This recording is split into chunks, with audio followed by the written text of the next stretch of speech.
Hello, hello everyone. So today we'll be discussing how we can use unordered set and how we can use hashing in C++ to find duplicate element. So to achieve that, like let's say we have some kind of set. We are using vector in CPP, which is same duplicate. Like in this example, it has 1 and 1, so it should return like yeah, it contains duplicate. So basically it should return true if it finds duplicate, or it should return false if it doesn't find duplicate. So to achieve that, what we'll do is we will use hashing. There is another method to do this or to achieve this, which is basically you are using for loop and another for loop inside and going through each element and checking if the duplicate is there or not. But that method is slow and that method has higher time complexity. But in unordered set uses hashing. Hashing is basically you have a hash table and you have some bunch of numbers, so you find the hash key.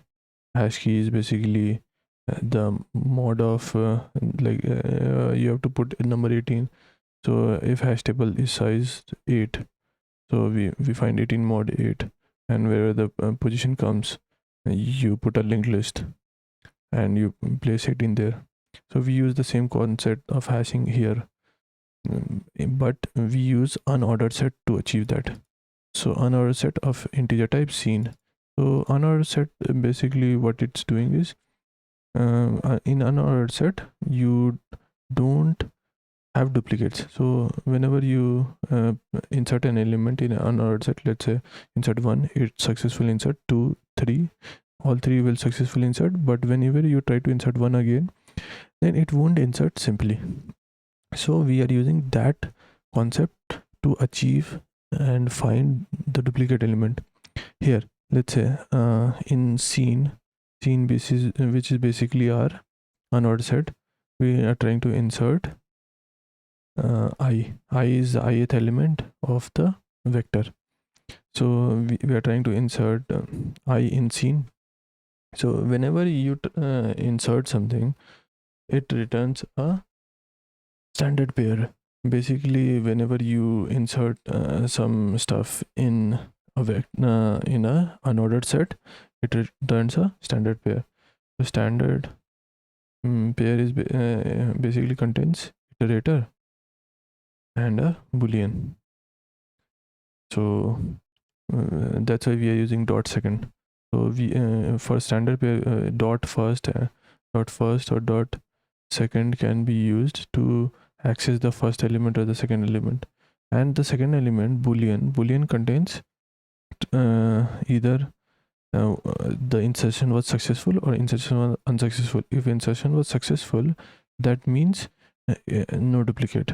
But if insertion was unsuccessful, that means duplicate found.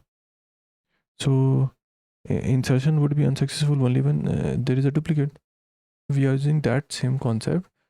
So this part returns a standard pair, and this will fetch the second part of the standard pair, which will tell if insertion was successful or not. If insertion was unsuccessful, we do its negation, so we can insert inside and then return true. So insertion being unsuccessful, we found the duplicate and we return to, else we return the false. That's easy. So it'll iterate for the entire loop, and then if no duplicate found, then it'll simply return false. Yeah, that's it. And these are some test cases like we can run. Like if I already compiled the file, so if we run the test case, we can find like duplicate found, no duplicate,